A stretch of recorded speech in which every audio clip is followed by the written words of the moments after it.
여러분 안녕하십니까? NBS 투데이입니다. 공공임대용 농지 매입 사업이 국내 귀농 정책의 핵심으로 떠오르고 있습니다. 청년농 등에게 저렴한 임대료로 오랜 기간 농지를 임대해 농업 기반을 닦는 데 큰 도움을 주는 사업이기 때문인데요. 그런데 가장 중요한 농지 매입이 제대로 이뤄지지 않는 사실이 드러났습니다. 현실과 동떨어진 단가 책정으로 수년째 매입 계획의 절반 수준에 그치는 면적만 확보하고 있는 형편인데요. 강창호 기자입니다.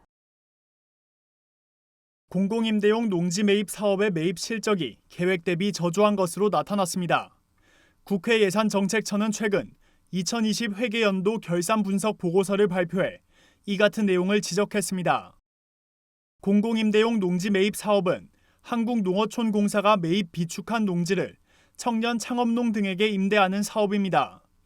청년농에게 우선 지원되며 일반 농도 혜택을 누릴 수 있습니다. 이 사업은 저렴한 임대료로 장기간 농지를 임대할 수 있다는 측면에서 국내 귀농 정책의 핵심으로 평가받고 있습니다. 하지만 사업 유지를 위한 농지 매입 실적은 매년 저조한 것으로 확인됐습니다. 최근 3년간 농림축산식품부는 매입 계획 대비 60% 전후에 그치는 실적을 기록한 것으로 나타났습니다. 매년 공공임대 농지 수요가 급증하는데 농지 매입 물량은 계획 물량에 크게 못 미치며 사업의 지속 가능성에 대한 우려도 나오고 있습니다. 농식품부가 매입 계획을 달성하지 못하는 가장 큰 이유는 사업 예산상 매입 단가가 비현실적이라는 점입니다. 실제로 농식품부는 매년 사업 예산을 거의 다 소진하고 있습니다. 2013년 이후 8년간 한 차례를 제외하곤 100%에 가깝게 예산을 집행했습니다. 이에 예산 편성 시 기준이 되는 농지 매입 단가가 농지의 실거래가를 반영하지 못한다는 지적이 나옵니다. 2020년도 계획안에 편성된 농지 매입 단가는 1헥타르당 평균 2억 2,400만 원인 반면 실제 매입 단가는 평균 3억 5,570만 원에 달합니다. 실제 평균 매입 단가의 63%에 불과한 겁니다.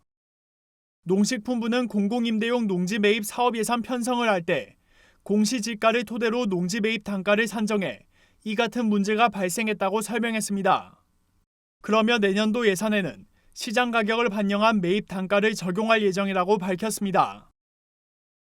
실거래가라는 게 공통적인 통계가 없어가지고 예산 편성할 단계에는 공시지가를 편성했는데 실제로 우리가 농지를 매입할 때는 실거래가로 하는 거잖아요. 그래서 공시지가하고 실거래가의 차이가 있기 때문에 지속 가능한 공공임대용 농지 매입 사업을 위한 정부의 제도 보완이 필요해 보입니다. NBS 강창호입니다.